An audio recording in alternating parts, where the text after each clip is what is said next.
Ku, and allow me to quickly introduce you. Thank you for joining us today.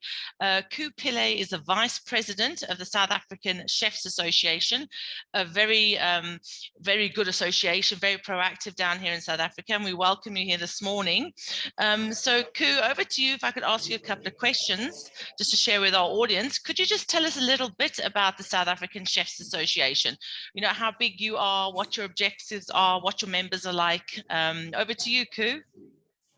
Thank you very much, Lynn, and good morning again to everybody. And thank you for having us as SA Chefs represented and potentially partnering with you on this amazing initiative. So SA Chefs is a non-profit professional body in South Africa. We are the recognized professional body for chefs, cooks, and caterers around the country. We were founded in 1974, so that makes us very proud of our 48-year heritage.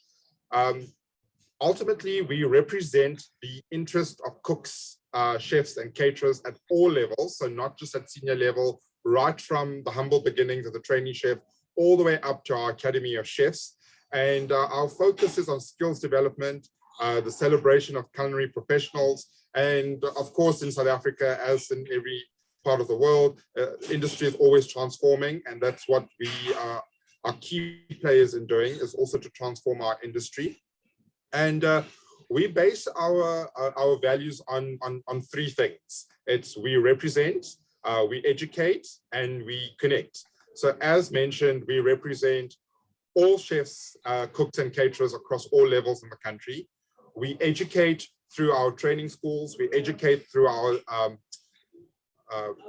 workplace establishments. We educate through our own resources. We have our own kitchen based here in Johannesburg, where we upskill those that require skills, and we develop those that just need further development in their fields of the industry. And the biggest part of our value system is that we connect. We connect on various levels, be it through our info chefs, exhibitions, food shows such as this.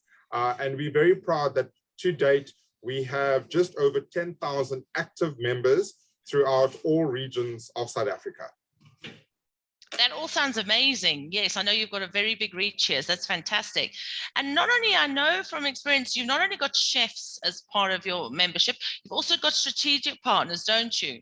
And maybe you can explain a little bit about that, what collaborations you do with other companies. And maybe you can explain to our audience in Singapore what support your association can provide people who are coming to South Africa, maybe during the fair, because I know you're going to be there, and after the fair. Okay, fantastic. So yes, firstly, being a non-profit organization, we believe very heavily on partnerships, and we are well supported by the major food service corporates in South Africa. And we call them our patrons. They are our patron sponsors. And we work very closely with them in terms of our events, our networking opportunities, and also with the education part that I mentioned earlier. So we also do enterprise development programs, we do short courses, and this is all done in collaboration with our patron partners. We also have corporate partners where we do product activations, because as you know, the industry is always evolving, there's always new products, there's always new initiatives taking place, and that's where we come on board to partner with our corporate members to take these product activations to our members, who are ultimately the end users. And then through various shows. So we have the upcoming hospitality show here in South Africa, referred to as Hostex, where again, it's all the industry partners from equipment suppliers, all the way down to your food suppliers come together, and SA Chefs plays a major role in connecting everybody together. We have a skillery theater at this event, where we showcase not just our members, but we also showcase the products as well as our partners. We also partner with various food shows, and that is in the form of either demonstrations or competitions. Again, it's all about what our partners require and what reach they require. We also do a lot of exchange programs We work with international partners, international restaurants, international schools, where we offer the opportunities of doing exchange programs between two countries. Very recently, like last week, we've just nominated 4 young chefs that will be going to spend 6 weeks in France at the Le Calabash. And that has been a very long-standing relationship that we have with the Calabash.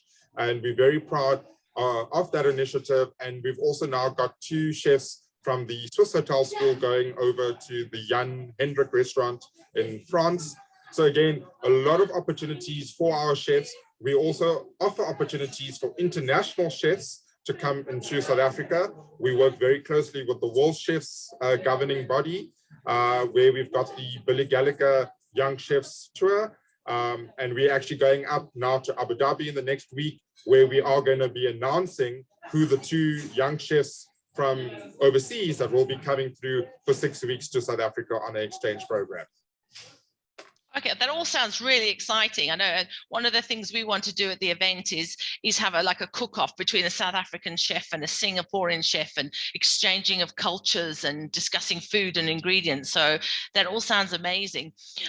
Koo, what do you think, in your opinion, is the food and beverage potential in our city in Joburg and South Africa for foreign people coming into South Africa? For example, we know we don't have any Singaporean restaurants here. We don't have any food courts here. We do have quite an Indian, other Asian countries representation, that sort of food, but we don't have anything from Singapore. So what is your opinion about that? What potential do you think there is for foreign companies coming into South Africa?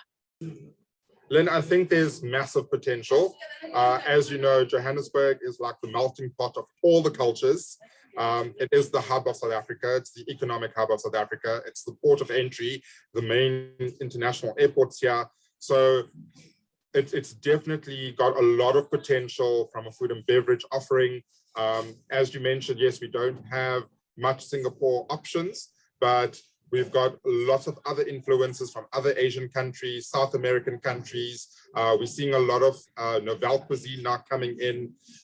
So there is definitely potential, and also with our international guests that come through our shores. And we see a lot of them do come into Johannesburg purely for the history part of it. There's a lot of heritage here in areas like Soweto, and then obviously a lot of them then venture out into the Kruger Park and the Pilanesberg. So we're seeing a lot of international trade coming into the country from a tourism perspective, but a lot of them, as much as they want to try local cuisine, they also lean back to cuisine that they're used to. So again, there's another potential avenue to bring in more types of international cuisine to our city and to South Africa.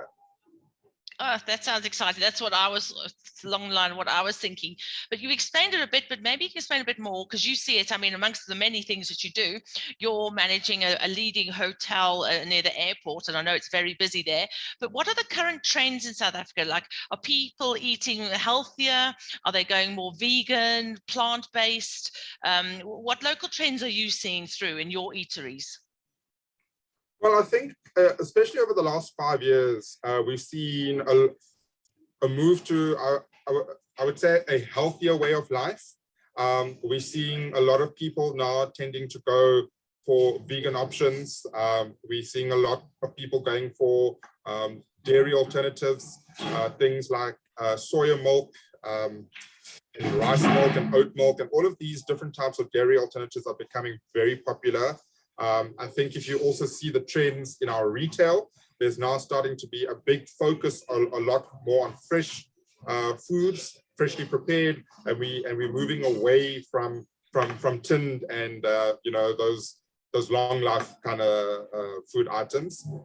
Also, we're also starting to see a big drive for meat-free products. There's a massive campaign here that runs in South Africa, Meat-Free Mondays, and I see a lot of the retailers, a lot of the restaurants that. In my personal operation here, as you said, it's a massive international hotel, and our vegan offering has literally grown from 1 item to now currently offering 8 different items on our menu.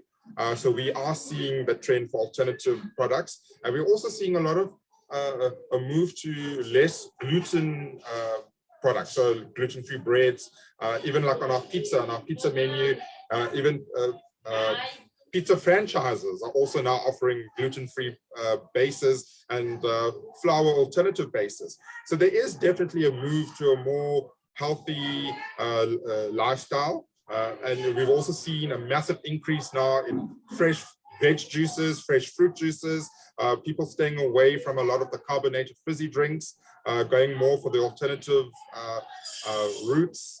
Sorry, I must apologize for the background. I am in my kitchen, so it is a bit busy at the moment. So I do apologize if you do hear the echo. Yes, so very much a move towards alternative eating.